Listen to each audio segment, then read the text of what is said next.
Coming up on today's Locked On Dodgers, we look at the rosters for all the minor league teams. We talk about opening day and what it means as a fan, and some potential drama between Ronald Acuña Jr. and Freddie Freeman. So that's what's on tap. So make sure to keep it Locked On Dodgers.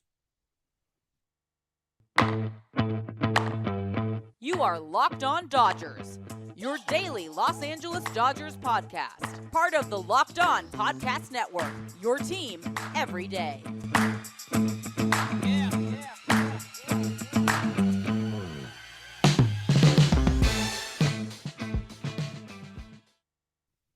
Yo, Dodger fans. Welcome to Locked On Dodgers. We are part of the Locked On Podcast Network, the number one local sports daily podcast network. Locked On, your team every day. This is a daily podcast covering the Los Angeles Dodgers, bringing you the smart fans' perspective on our boys in blue. I want to thank you for making Locked On Dodgers your first listen of the day every day. Remember, we are free and available wherever you get podcasts and on YouTube. All you have to do is search Locked On Dodgers to find us. Or even better, just subscribe in all those places and you'll never miss a day because you know we're not going to. If this is your first time watching, I'm Vince Samperio of Chavez Ring Fiends, and my co-host is usually Jeff Snider of Baseball Essential, although today it will just be me. But Jeff and I are both lifelong Dodger fans just like you, but we've also spent some time in the press box and the locker room covering the team. So we're not insiders, but we're maybe a step above or a step below an insider. Either way, we're bringing you the smart fans perspective on our boys in blue every weekday morning. Hit that subscribe button and let's talk some Dodgers. All right, so no game on Wednesday, and opening day is today for those of you listening for about half the teams in the major leagues.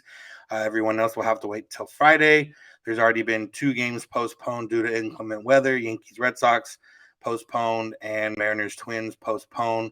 The Dodgers are supposed to play the Twins next week, so hopefully the weather picks up a little bit by then because I do not like postponed games. And nothing really happened in terms of Dodgers news. No update on the opening day roster or anything like that. There was a little bit of drama drummed up in the term or in the sense that Ronald Acuña Jr. maybe doesn't like Freddie Freeman as much as people may have thought or just assumed, I guess. We'll talk about that a little bit later. But wanted to spend the first couple of segments talking about the Dodgers minor league rosters as they've been set. Actually, the OKC Dodgers season already started. They won their first game, lost their second game. Ryan Pepiot started the first game and went 4 shutout innings, if I'm not mistaken. A couple strikeouts, look good. So let's start right there with OKC, and this is AAA. Maybe back in the day used to be a little bit more of the guys you expect to see or the guys you're excited about as prospects. Nowadays, AAA is more about the guys that are going to come up right away when there's an injury or the major league team needs a guy, or a lot more, career minor league types, 4A types who are in between majors and minors. And the more exciting teams most of the time these days are the AA teams in terms of prospects. That being said, there's still some, talent on the OKC Dodgers that are expected to help the Dodgers here in 2022. 2 of those being pitchers, and Ryan Pepiot and Andre Jackson. They're both on the OKC Dodgers roster. Beyond that, you get guys that we saw a lot during spring that could find their way to the majors at some point if there's injuries or something of that nature. Guys like Yency Almonte, Bo Burrows, John Duplantier, Robbie Erlin, Carson Fulmer, Shane Green, Reyes Maranta, Darian Nunez, who spent some time with the Dodgers last year, Jeffrey Ramirez, just, a bunch of arms there that aren't quite major league arms per se, but could find their way in the major leagues at some point. Carson Fulmer is the one I really am interested in. I mean, beyond Pepiot and Jackson, Carson Fulmer is the one I'm interested in. If he can find himself and develop and continue to throw that changeup that he was showing in the spring, he could very well be somebody that contributes to the Dodgers bullpen, not just is a guy that's kind of waiting in the wings. The rest of the way, there's not too much to get excited about other than Miguel Vargas, who made his debut on Wednesday after he flew back from being with the Dodgers for the Freeway Series. He's one of the infielders to be, cognizant of. The other two are the guys that we've talked about a lot: Kevin Pillar, Jake Lamb. Obviously, Kevin Pillar being an outfielder, Jake Lamb being an infielder and outfielder. Those guys getting consistent at bats is probably more, well, not probably, is more important for them at this point. And you would imagine they are both going to at least spend some time in the major leagues with the Dodgers. But, realistically, if they don't, it's not necessarily the worst thing, because that means everything's going well at the major league side and there's not any injuries. I know Jake Lamb does have some opt outs in May and July, or June and July, somewhere around that time. So, theoretically, if he's doing well but doesn't get called up, he could find himself opting out. Not sure about Kevin Pillar. Beyond that, there's Jason Martin, who had a couple home runs in spring that you may notice. Ryan Noda, who's a fringe type of prospect, a guy that could come up and fill in realistically if they needed him. Steven Romero, who they got, who signed over from overseas, but had been in the major leagues before. You got in the infield, you got Eddie Alvarez, Andy Burns, Omar Estevez, Zach McKinstry. McKinstry being the guy that we remember last year got off to a hot start in the majors, but didn't quite work out. And then at catcher, you got a bunch of guys that, Tony Walters being the name, who, if one of the catchers gets injured on the major league side, Tony Walters realistically would be the first guy up. So that's where we're at on that end in terms of the OKC Dodgers. But yeah, I mean,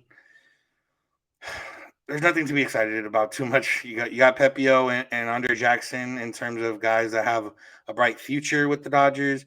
You got Pillar and Lamb, who could find their way on the roster this year. You got a guy like McKinstry, who's still trying to find himself, but realistically just doesn't fit on the roster as it is right now. So nothing too exciting, but like I said, a lot of the names that I mentioned are names that could be playing for the Dodgers at some point this year, as we've seen in the last few years that they tend to get a lot of names and get a lot of pitchers and things like that. So that's where we're at. OKC.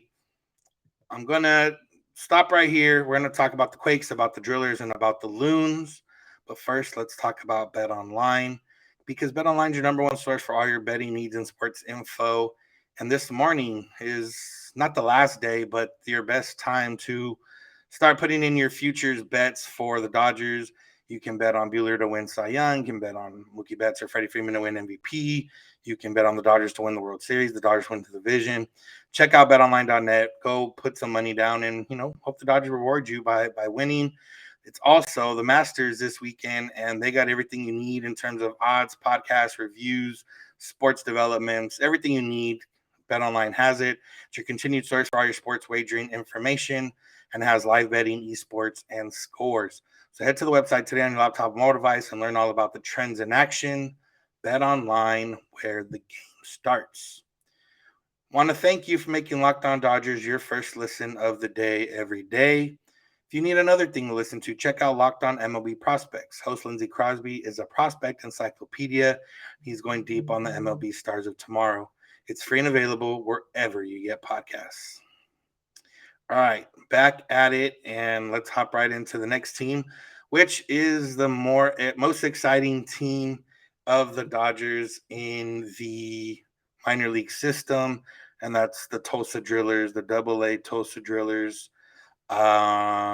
This team is stacked in terms of top prospects, in terms of guys that we're excited about, in terms of guys that could also help the team this season.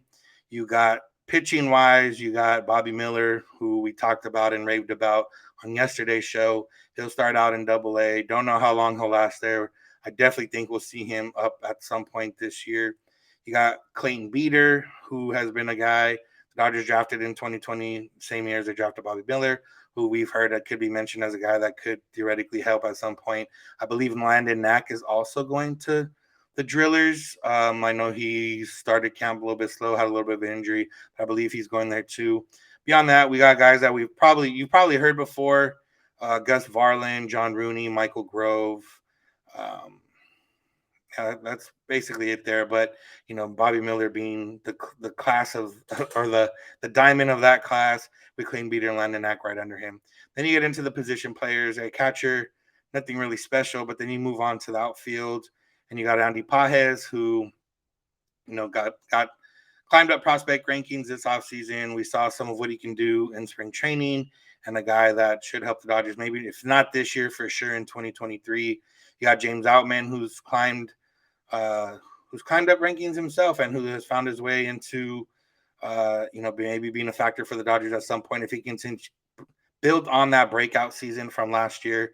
He's definitely a guy that the Dodgers could use maybe next year. He's definitely, couple rungs down the ladder in terms of immediate help, but he's a guy that is, I believe, is already on the 40-man roster, so that helps him out. You got Jaron Kendall, who, you know, I'm not sure how long he's going to keep doing this. He hasn't really shown too much. The Dodgers got him. He was a project, raw talent, a lot of speed, good defense.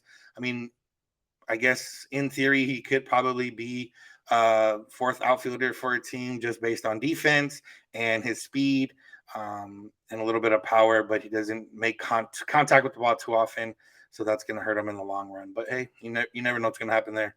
Then in the infield, you got Jacob Amaya, Michael Bush, Devin Mann, Cody Hosey. Guys we've seen this spring, guys we've seen in the past.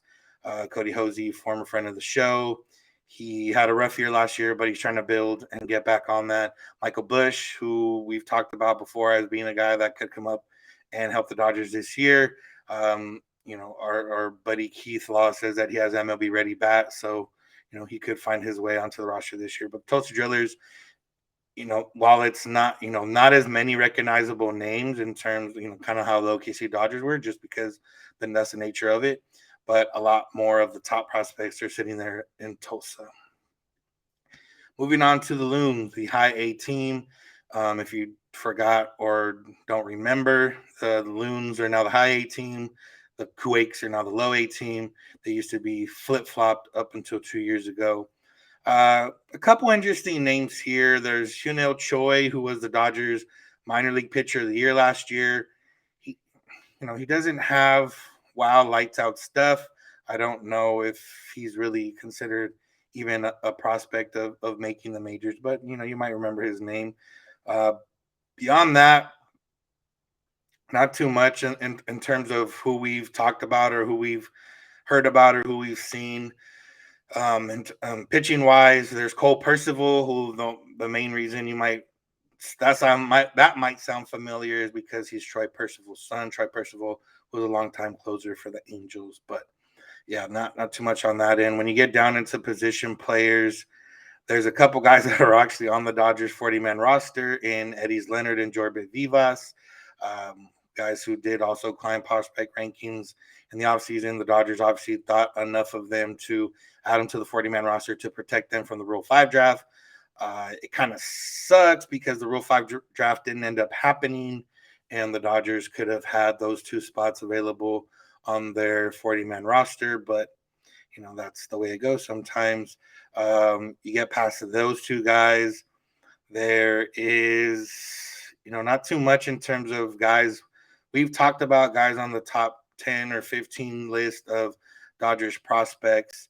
So it's just a matter of, there's Emmanuel Vargas, who, name you probably heard before, Leonel Valera, who played a few games in spring with the Dodgers. There's Ismael Quintera, who's, been touted slightly before, but beyond that, there's not too much. The high A team, not too many big names there. So that's how it is. Now we move on to the Quakes, who are the closest team to the Dodgers, to Southern California, who more probably the people go see the most in terms of Dodger fans if you already are based in LA. And a couple of names here that are interesting. The main one being the crown jewel, Diego Cartaya, who played for the Quakes last year, did really well, had an OPS over 1,000, ended up getting hurt, missed the last month or few weeks of the season. He's back there to start. I don't expect him to be there that long, maybe 2 months at the most. The one thing that could keep him there longer, I guess, if he struggles, or the fact that he's only had, I think, 80 professional games so far in his career. But realistically, if he does well and performs like he did last year in his short stint with the Quakes, he won't be there that long. I don't know if they shoot him right to Double A or move him up to the Loons, but if you want to see Diego Cartaya in person before he gets to the Dodgers and you're in the Southern California area, I would say go watch them in the first 5-6 weeks of the season. I don't know if he'll last beyond that. In the outfield, we have a guy that you might know from this past week, Jose Ramos, who robbed a home run in Anaheim, made the nice diving play when China was on the mound in Tuesday's game. He's out there and going to play outfield for the Quakes. We have Jake Vogel, who was a one of the picks in the 2020 draft. He is known for his speed. Struggled a little bit last year, but was very young. Was drafted out of high school. Will now be 2 years removed from high school. So hopefully he can show a little bit more promise with the bat. He definitely has that speed. I've seen him play in person, and the speed is real. But if he can just make a little bit more contact, then that's going to be beneficial to the Dodgers for sure in the future. In the infield, you got Alex DeJesus, Luis Diaz, guys we've maybe heard of or talked about before or briefly mentioned.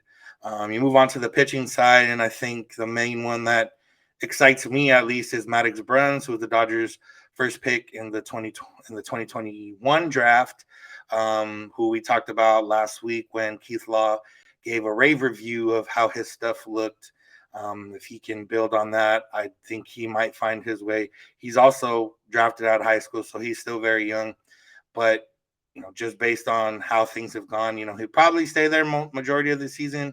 But if he just comes lights out and shows some real promise, the Dodgers could move him up at least in the middle of the season, face a little bit better competition, and see if he's going to be a guy in the next 2 years or still a guy in the next 3-4 years, depending how it goes.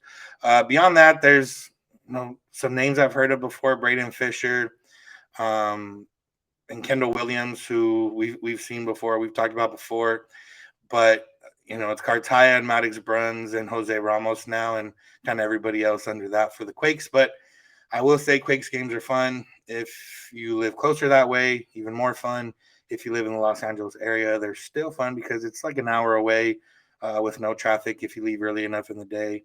So I still recommend checking out the Quakes. So those are the 4 teams, 4 Dodgers, 4 minor league teams, and some exciting stuff. Obviously, guys we've talked about, guys that we expect to help the team this year, guys we expect to help out in the next few years. It goes a little bit along with some comments Andrew Friedman said about how the Dodgers' last 5 years has looked good, but their next 5 years could look even better. And that's because some of these names I mentioned. So if you are in the area or are able to check out some of these teams, I recommend it. If, LA area or at least West Coast, the OKC Dodgers do play in Vegas a couple times or in Reno, at least a couple times throughout the year if you want to check them out. I've done it before, and it's fun. And if you want to go to the Vegas, they're the Aviators now, not the 51s. They're the Mets minor league or the A's minor league affiliate now. But that new stadium is really nice if you want to go check that out. So, yeah, that's all we got for the minor league teams. We're going to talk a little bit about some maybe beef with Ronald Acuña Jr. and Freddie Freeman, or at least one-sided beef at the moment, and just talk about opening day and how exciting it is as a fan. First, let's talk about Rock Auto, because this episode is brought to you by Rock Auto, and Rock Auto is where you need to go for all your car and truck parts. Why? Head to a local chain store. You're going to get charged more. You're going to have to probably go back to the store because they're going to want to get it shipped to the store to try to get you back there and spend more money there. You don't need to do all that. All you need to do is find your part on rockauto.com, get it shipped to you, save up to 150 to 100% on some of those things, and go on with your day. You save time and money with Rock Auto, and you're helping out a family business that's been serving customers online for over 20 years. They have low prices. It doesn't matter if you're a mechanic, doesn't matter if you work for a dealership. Everyone gets the same low prices. So go check out rockauto.com. Check out their website. It's easy to use. You can find the solution to your auto part needs. And if the box comes up and says, "How did you hear about us?" let them know Locked On sent you. Amazing selection, reliably low prices, all the parts your car will ever need. rockauto.com. All right, so some unexpected and somewhat interesting stuff happened on Wednesday night. There was an Instagram live by Jansen Pujols, who is a reporter, gets a lot of interviews with the Spanish-speaking players. He went on Instagram live with Ronald Acuña Jr. There was a tweet from one of the accounts on some baseball account on Twitter that had somebody watching and translating and said that Ronald Acuña said he's not going to miss Freddie Freeman, that Freddie Freeman didn't stand up for him when he used to get beaned, that they, didn't really get along, and that just basically that it didn't seem like Acuna is going to miss Freddie Freeman too much. And the actual, that's without any video evidence. That was based on somebody watching the Instagram live. There was Jansen Pujols who conducted the interview. He said, can confirm. He quote tweeted that tweet, said, can confirm. You had Hector Gomez, another reporter, who said he was watching the Instagram live, can confirm. That was also said.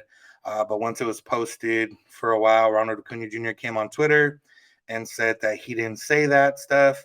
I posted on BR Walk Off for Work, just the tweet. I posted Jansen Pujols' tweet confirming, and the tweet of saying what Acuña said. Ronald Acuña Jr. said he didn't say that. And then after that, I saw a video of part of the interview. And while some of the stuff isn't exactly what Acuña said, like word for word, there was, some truth to what was posted. Let me just get it, straight from the tweet. So the tweet from Baseball Gift said, he won't miss Freddie Freeman. They had friction. Freeman didn't care when Acuña was hit by pitches. He was overbearing, and he wasn't someone Ronald could talk to ever. In the short and part of the interview I saw, the interviewee asked Acuña if he was going to miss Freeman. He said no. He said, "Oh, you guys weren't close." He said, "No, we played in the same stadium, but we weren't really close." He said that they had some choques, which is, they maybe butted heads on some things, some ideas. And then Acuña went on to mention, like, when he came up as a rookie and he had some eye black, some other stuff. They just didn't agree on certain things. And he came up knowing that that's how he does things, and how, baseball is played in his mind. And it seemed like Freddie Freeman didn't like that. Now, Jansen Pujols is supposedly supposed to release the interview on YouTube on Thursday, so I'll get a little bit more clarification on what exactly was said and things of that nature. But it was an interesting little wrinkle to Wednesday night, the night ahead of opening day. What does it mean in the long run? I mean, nothing really. Cunha, the Dodgers and the Braves play in about 12 days. Cunha, I don't believe is expected to play yet. I think he's supposed to start playing in May, if I'm not mistaken, or maybe that was playing the field. But they're not going to get in a fight in the field. I don't think Freddie Freeman is going to be too. Clearly, if Freddie Freeman, even if some of that is true, Freddie Freeman's not going to care too much about what he said, anyways. And there's already I wouldn't say there's an on-field rivalry with the Braves and Dodgers. The players seem, to be pretty respectful, and now I wouldn't say fond of each other, but the up until 2021, the Dodgers had beaten the Braves in the postseason. 3 of the last 5-6 years. The Braves finally broke through in 2021. If anything, Braves fans, we learned, are not the best fans in terms of being a little. I don't know. Dodger fans can be bad too, but at least from the experience I had, Braves fans really wilded out after winning last year. And Braves fans were not all Braves fans. Some Braves fans were already burying Freddie Freeman. They've been burying him kind of since he decided, or since the breakup happened, since the Braves decided to trade for Matt Olson, since Freddie Freeman decided to sign with the Dodgers. You've seen some Braves fans on social media burying Freddie Freeman, talking bad about Freddie Freeman. You saw even more Braves fans, maybe the same Braves fans, doing so after some of this Acuna stuff came out. On field, like I said, I don't think it means anything at all. I don't think, if the guys weren't friends or weren't that close, I don't think there's going to be any bad blood. I expect, everything to go as normal as planned. I guess it does add a little hype to these Braves Dodgers games, more so than they already had, just based on the fact that the Dodgers beat the Braves in 2020, the Braves beat the Dodgers in 2021. They're both expected to compete for a World Series and then no pennant this year. And social media, I guess, could get a little more riled up than normal. But in terms of actual things happening on the field, I don't think it means anything. But it's we see NBA, NFL. There's a lot of drama on social media, drama from the players, and some people like it, some people don't. It just depends how you feel. I don't mind having some drama in Major League Baseball. I don't mind, guys admitting they don't like each other or guys saying things that, kind of show that they don't like other people. I don't mind that. It's fun. It adds to it. And, not everybody has to be best friends. And that's, probably what this is more than anything. Was looking for photos of Acuna and Freeman when I was posting stuff on walk off, and there was photos of them high fiving and hugging and things like that. But we saw, Shaq and Kobe used to hug and everything else, and they didn't really like each other at the end of the day. So it is what it is. It doesn't affect the on-field stuff. It'll add a little more fuel to the rivalry in terms of maybe social media and build up. It's good for baseball. A lot. How many people are going to tune into Dodgers Braves now because of this stuff? Because of Freddie Freeman leaving, because of Kenley Jansen leaving, because like I said, them playing each other in the playoffs the last few years. It all adds to it, which is um, fun. That's fun. It's fun for baseball. So that's all there is there. Now let's move on to opening day. Opening day is here, not for the Dodgers, but for baseball in general. And I'm excited. Obviously, this should have happened a week ago.